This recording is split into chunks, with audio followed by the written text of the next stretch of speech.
check natin.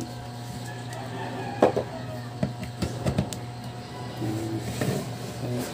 Yan. Kita nyo guys.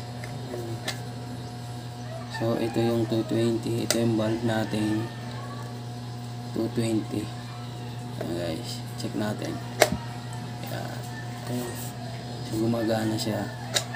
Ngayon, sabi natin, tingnan natin kung gagana siya dito sa gagawin nating project guys. Okay. Ayan. Ito nyo guys. Ayan. Tap natin kung gagana siya. Okay, sinita nyo. Ayan. Ayan. Ito ko lang sa inyo guys. Ayan. Ang ginawa niya para may ilaw, ginamitan niya nitong magnet.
tingnan natin kung gagana siya dito sa gagawin nating project guys. So yung nakita kong project na ganito yung ginawa niya, i-prove natin kung talagang gagana nga siya. Ang gamit lang nito ay yung guys, spark plug, spark plug. So check natin kung gagana nga siya. So nakita nyo naman kanina guys, gumana to sa kuryente. So testing naman natin siya dito sa project natin gagawin, kung totoo nga yung ginawa nila. So check natin.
Ayan guys, yung project natin.